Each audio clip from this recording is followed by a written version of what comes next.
Okay, take two of this topic that I thought was going to be the beginning of this season, and it's not. So, hate it.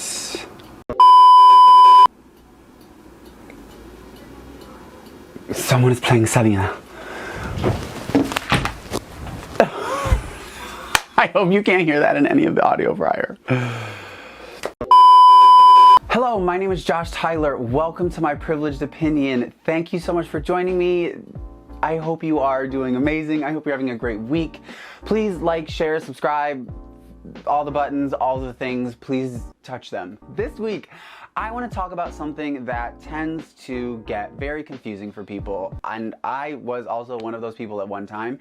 And that is the topic of white privilege, because it was a very tricky thing for me to wrap my head around, to understand, and to kind of bring into myself in order to understand it.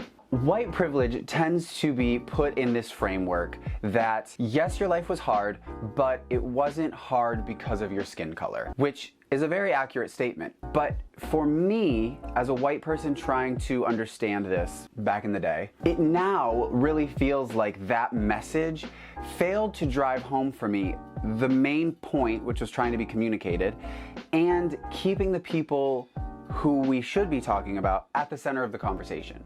Something that I feel pretty confident in saying, and correct me if I'm wrong, the Black experience in America thus far has been pretty traumatic from day one to today. For me as a white person, in my own journey of discovery and now in my advocacy to other white people, framing the conversation around my privilege being a lack of trauma has been huge. I don't have trauma from police. I don't have trauma from restrictive laws. I don't have trauma from restrictive ideas about integral parts of my being less than.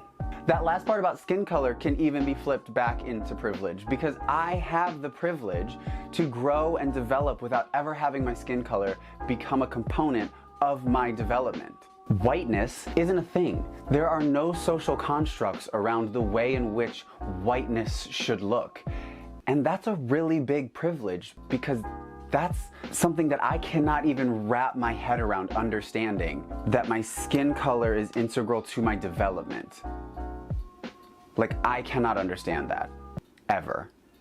Furthermore, keeping the conversation centered around trauma that has been experienced does a much better job of keeping the person that we should be talking about, Black people, marginalized people, at the center of the conversation. The moment you tell me about my privilege and things that I have, I've become the center of the conversation. And we immediately lose any ground that was made in understanding, in empathy, in any of it. Me coming to understand my privilege in this way has done such a great job for my own development, but it has also done leaps and bounds better for me when having conversations with other white people who are trying to understand and wrap their head around the race dynamic that goes on in our country. My privilege, our privilege, is that we don't have trauma.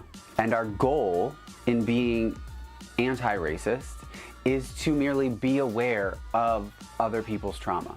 So please go out into the world, be good, do good. I will see you next week. Thank you all so much for spending your time with me today. Goodbye. That was like a really good stream of consciousness. Man, that's annoying.